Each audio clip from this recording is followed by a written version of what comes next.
my interest in psychology began when I was actually in the United States Navy. I came across a book by a psychiatrist. It was popular, a popular writer in the 80s, M. Scott Peck, and the book was called The Road Less Traveled. And I picked it up and started reading it. I never had any awareness of psychotherapy, psychology, or psychiatry at the time. I didn't know what counseling was. And I picked it up and started reading it, and I was really kind of blown away by it. And at that point, I thought, wow, therapy sounds something that's really cool. And I sought out a therapist privately and started seeing a therapist at that time, and was so impressed by the process of psychotherapy, I decided that I wanted to go to school and become a psychologist. Well, really interesting, what got me into the medical field is, even before I went to school, I was still in high school, and I always wanted to do hospital administration. And so I went to the University of Texas, and what was so interesting about that is they did not have a major for hospital administration, so I went into textile science with a business minor. So it was very important to me to really try and do something that connected to people. And later on, I got an internship with Walt Disney Company, and I decided to go back to school and get my master's in business. And with my spouse being a therapist, one of the things I found very interesting was how can we take the therapy side of things and then the business side of things and combine them. So that's really what prompted me to kind of come into the field from a clinical standpoint. Well, I remember us having the conversation about how important it was for us to create a facility where it would be a public health facility where anyone in our community could come and get access to services regardless whether or not they had insurance. And we didn't have anything like that here in Central Florida. We had no idea how to start a healthcare center. So one of the things, with us both having such a strong background in education, one of the things we decided to do was research and really think of how do we research starting a clinic. And so that's really what prompted us, that really gave us the foundation of how do we start our own business, how do we start a healthcare center together. When I started thinking about the big break for me, the big break, when you're thinking I'm working for a corporate 100 company, making that change into public health care was really a huge step for me. And the big break for me came when 26 Health was able to support me and my husband and our child and our home. And we could feel like I didn't have to rely on having to do both jobs at the same time. And that was really important for me. So it always seems like the big break for me is a book, right? So the big break initially was The Road Less Traveled by M. Scott Peck. The big break the second time was 12 Months to Your Ideal Private Practice by, oh my gosh, I can't remember her name. Lynn Grodsky, right. So because we had decided that the best way to grow 26 Health was to grow out of my private practice. But we had to make the private practice flourish and successful enough that it could substantiate growing a successful nonprofit. And at the time, the private practice wasn't solvent enough to be able to do that. And that book changed that private practice into a fledgling business, into a very successful business from which 26 Health was able to really rise. I would have to say that my crowning achievement, and I got to pick two, but they're both really related. So number one would be the opportunity to work at World Trade Center after the September 11th terrorist attacks. And that really afforded me the opportunity to learn how the Red Cross mobilizes and sets up a disaster mental health response. And being a disaster mental health first responder, not knowing that I would need all that information many years later during the Pulse nightclub shooting, when I personally set up the community disaster mental health response here in Orlando for the LGBTQ community. And so those were both very important work and milestones in my career, and are very dear to my heart and the work that I've done. The two that I'm going to choose is really when I worked for the Walt Disney Company and I helped launch the Disney Dream and the Disney Fantasy.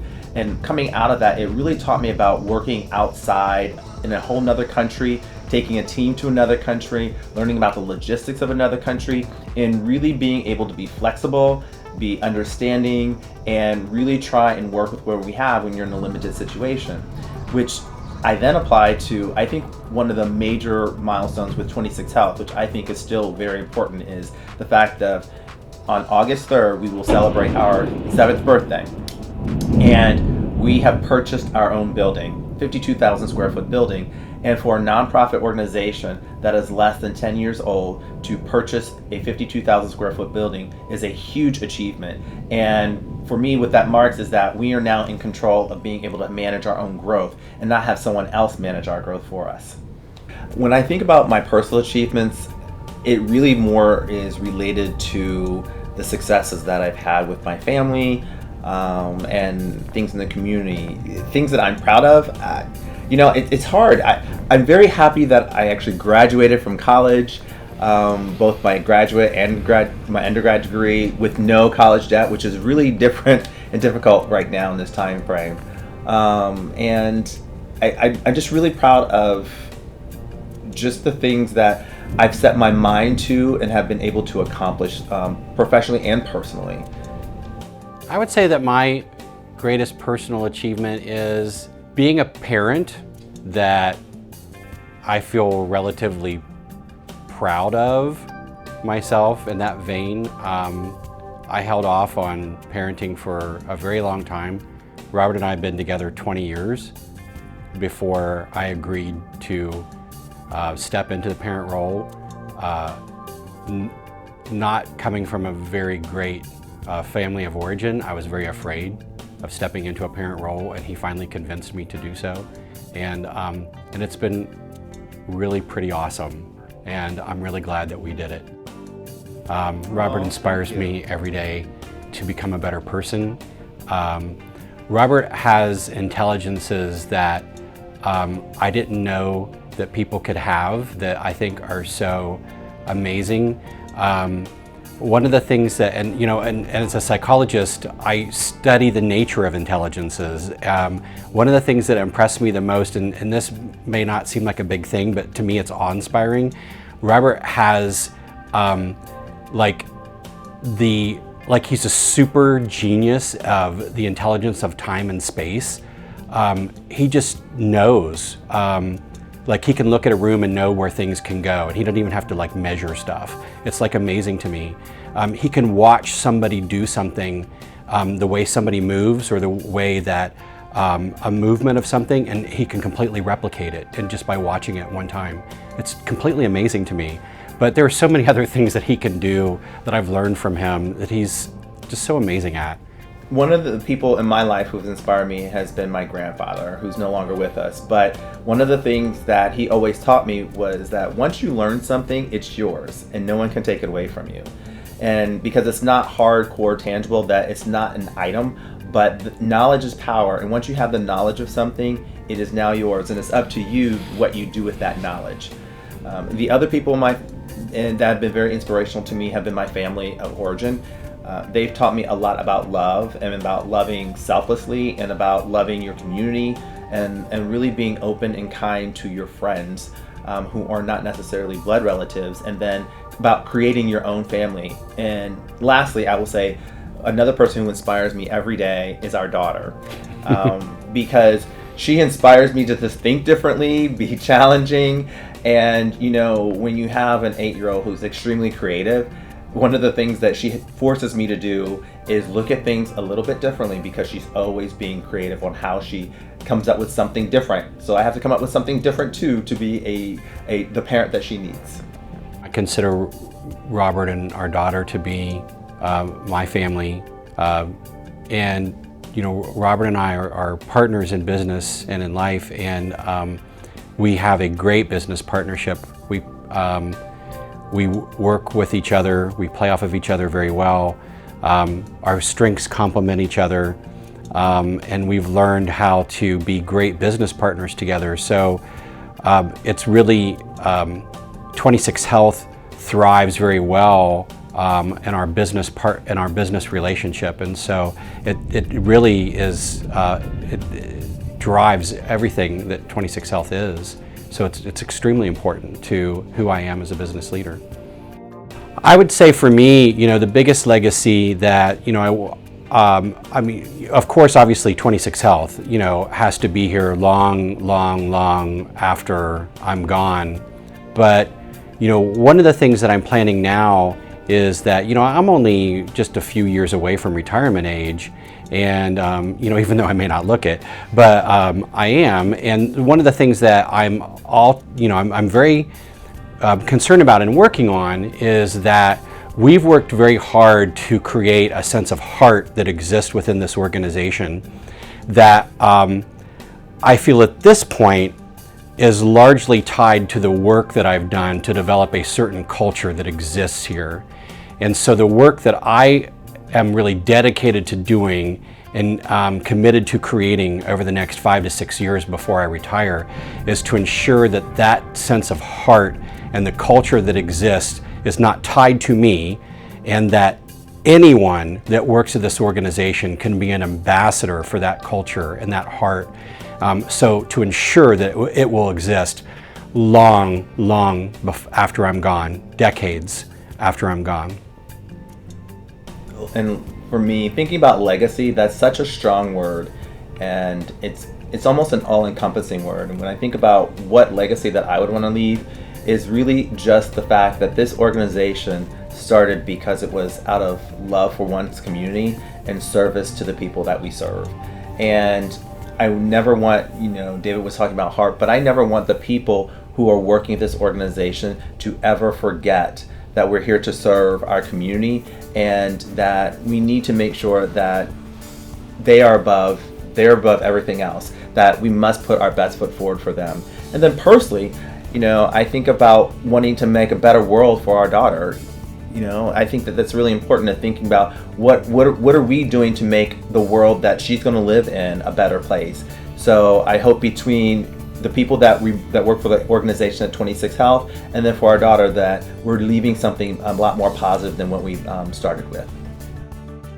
When I think about what piece of advice I might give to a young person starting out in the field, or someone who's just starting out in their career, I would say, focus on the passion, but also have a balance, because when you're starting out young in your career, you want to work, you put everything you have into it. Also find that balance. Your work and life balance is so extremely important, and never forget about that. And never forget what is important to you as an individual, and drive and focus towards that, because it's not always just the work. Sometimes it's about the impact of the work that you're doing, and know the impact that has. But also that, when you're putting that effort and energy into something, make sure you're putting that effort and energy back into yourself, because towards the end of your career, you're not going to look back and go, focus on all those things. You're going to focus on, what did I do? How did I have an impact? And who did I impact that are within my sphere of influence, and the people that I love. I think that the most important thing to remember is that you be grateful for yourself, because no one is ever going to appreciate you and the contributions that you make as much as you probably need. No one's going to notice that about you as much as you probably deserve. And